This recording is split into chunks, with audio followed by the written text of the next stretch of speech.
My wife left a note. "Don't come after me. I need space."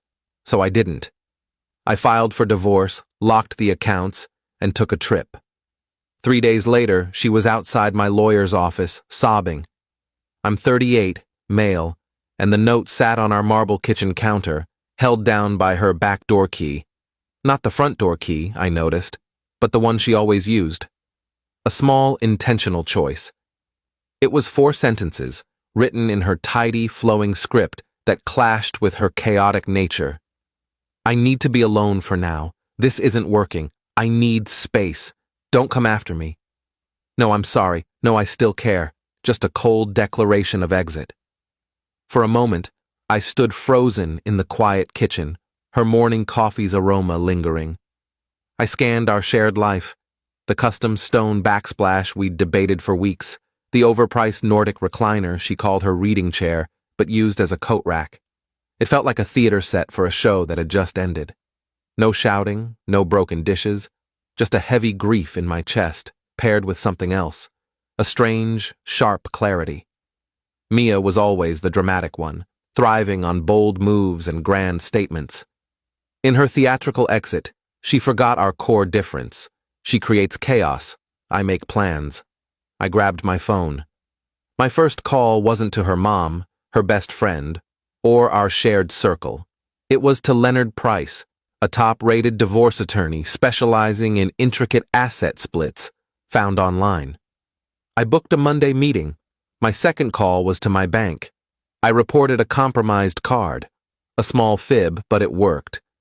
They froze our joint checking and savings accounts until I could visit in person. I had a hidden personal account, my emergency fund. Not much, but enough. Third, I went to the closet. Her side was half cleared. She'd taken her designer pieces but left the skirt from our first date and our framed photos on her nightstand. Tellingly, she'd left her muddy running shoes on the new rug I'd just bought, a final, careless slight. I had 2 weeks of approved vacation for a solo camping trip Mia had called dull and refused to join. I packed a bag, grabbed my hiking boots, tucked her note in my desk drawer, and looked around.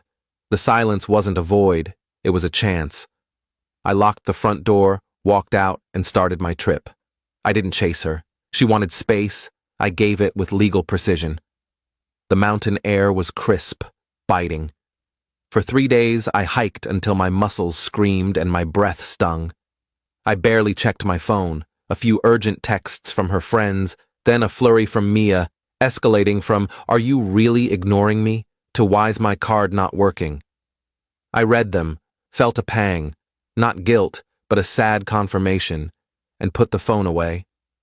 Monday, I drove back, showered at a rest stop, and slipped into the suit I'd packed. I felt sharper than I had in years. Pulling up to Leonard Price's sleek office in a quiet corner of town, I saw her, Mia, perched on the low stone wall by the pristine landscaping, wearing the same outfit from her Instagram post 2 days ago, captioned, "Embracing freedom with a clinking wine glass and an unseen companion." That confident rebel was gone. Her hair was tangled, eyes puffy, tear streaks cutting through her makeup. She spotted my car and jumped up. "Ethan!" I stepped out, silent. "Ethan, what's going on?" she demanded, voice breaking. My card was declined at a hotel, humiliating. "The savings are frozen. The bank said you reported a breach." "What's that?" I straightened my jacket. "It's a breach, Mia. Our financial trust is compromised." Her tearful confusion turned to anger. "That's not funny. That's our money. I needed it for plans." "I'm sure," I said, voice steady, heading for the office door. She hurried after, tone shifting to desperation. "Okay, I should have talked to you," she said, grabbing my sleeve. I paused until she let go. I was drowning. I needed a break, just a moment to breathe. "And now?" she stammered. "You hired a divorce lawyer. I saw the email on the tablet. Are you crazy?" That moment clarified everything. She hadn't left. She'd paused me, expecting I'd wait in the background until her break ended. The audacity was almost admirable. You left a note, Mia, I said, voice low. It said don't come after you. Not I'll be back Tuesday, keep the accounts ready. You wanted space. I'm making it official. Official? She cried, tears fresh. You can't just divorce me. We need to talk. Try counseling. You don't blow up our life. You lit the fuse, Mia, I said, turning away. I'm just sifting through the debris. I pushed open the glass office door. Her sobbing my name, laced with dawning horror, faded as it closed. A week of quiet was broken by a voicemail from an unknown number. I let it play later, a man's voice, polished, self-assured. Ethan, this is Ryan. We're off on the wrong foot. Mia's upset and you're not thinking clearly. Let's talk man to man, sort this out. Call me. Ryan, her marketing team's senior lead, the one she'd lingered with at the office gala, whose late-night texts I'd ignored. I didn't call back, forwarding the voicemail to Leonard with the subject, for the record. The next evening, they showed up at my door. Through the peephole, I saw Mia behind Ryan, his hand on her back, exuding ownership. He looked as expected, sharp haircut, smug grin, in a jacket worth my monthly rent. He jabbed the doorbell sharply. I cracked the door, chain on. Yes? Ryan's tone dripped condescension. Ethan, good. We need to talk. I talked to my lawyer, I said. Mia should talk to hers. That attitude's making this harder, he said, leaning forward. The chain held. Mia's ready to be reasonable. Come home, let you cool off, and sort this like adults. We? I asked, eyeing Mia, who wouldn't look at me. There's no we. There's you, me, and her choice. Mia's voice was faint. Ethan, please, he's just helping. This is a misunderstanding. Your things go through our lawyers, I said flatly, meeting her eyes. By the way, the tea you left wouldn't have worked. Her face twisted. What tea? Locks were changed the morning I left, I said. You vacated. You have no legal right here? Ryan scoffed, charm turning sour. Don't be a jerk. This is her home. We just need her passport, some clothes. Her lawyer can request that formally, I said, starting to close the door. Ryan pushed against it. You'll regret this. I can make things tough. His threat was sloppy, perfect. Is that a threat, Ryan? I asked. He hesitated. It's advice. Noted for the file, I said, shutting the door. Their muttering faded as they left. That night, the house's silence felt denser. The grief returned, heavier. I booted up our old shared PC, never suspecting before, or choosing not to. Her browser history was untouched. Hotel bookings, dinner reservations, private Instagram chats with Ryan, 6 months deep. The betrayal, the planning, the cruelty, mocking my predictable life, joking about escaping dullness.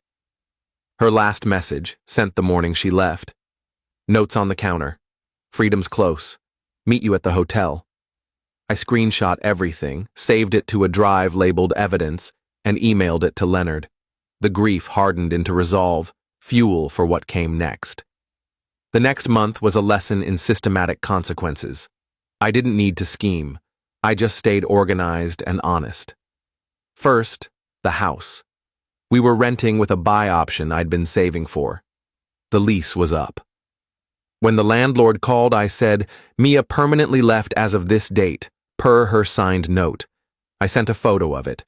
He valued simplicity, drafting a new lease in my name alone. A week later, Mia called, frantic. The landlord says I'm off the lease. He'll call the cops if I try to enter. You can't do that, Ethan. My name's been on it for 5 years. You abandoned it, I said, echoing Leonard's words. My lawyer has proof. Second, the social fallout. I didn't slander her. Her and Ryan's actions did it for me. They went public, posting photos at lavish dinners, weekend getaways, a desperate show of joy. But word of her exit and my divorce filing spread. People connected the dots.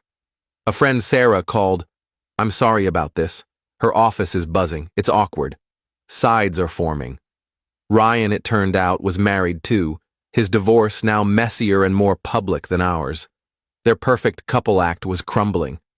The financial hit was the real blow. Without joint accounts, Mia leaned on Ryan, whose wealth was mostly flash, his assets tied up in his own marital mess. Their desperation peaked in a late-night voicemail from Mia, a tearful ramble about a trip we took 5 years ago. We were so happy then. I don't know how we got here. It ended. I know things are strange, but I need my half of the $2,850 deposit. Can you send it? The nerve stunned me. I didn't reply. Her new lawyer, a budget version of her first, emailed Leonard demanding personal funds. Leonard's response was surgical: marital assets frozen pending judgment, communication through counsel only, and a password-protected PDF named Ryan with 10 pages of their DMs. The money demands stopped cold. 6 months after the note, it was done. The divorce finalized last week. Not a courtroom drama, but quiet, relentless negotiations. Leonard Price earned his fee, presenting our case with stark facts: Mia's planned infidelity, her documented abandonment, Ryan's ham-fisted intimidation attempt. Our state allows fault-based asset splits in rare cases. Leonard proved Mia's actions fit: financial waste and deliberate exit. She got her personal items, which I'd carefully packed and stored, her old car from her parents, and a small court-ordered slice of the savings. The house was the final piece. With the lease in my name and Mia's legal exit, the buy option was mine alone. My untouched personal savings covered the down payment. Last month, I signed the purchase papers with the landlord-turned-seller. The house is mine, earned not by our past, but by my moves after she left. Their fallout was predictable. Mia and Ryan share a cramped apartment in a rough part of town, their finances in shambles. His divorce drained him. Her freedom cost more than she planned. Sarah said their workplace is tense.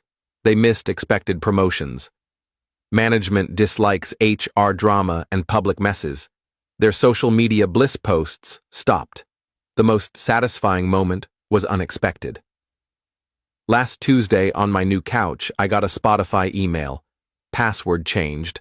I hadn't done it. Mia was still on our family plan, a forgotten link.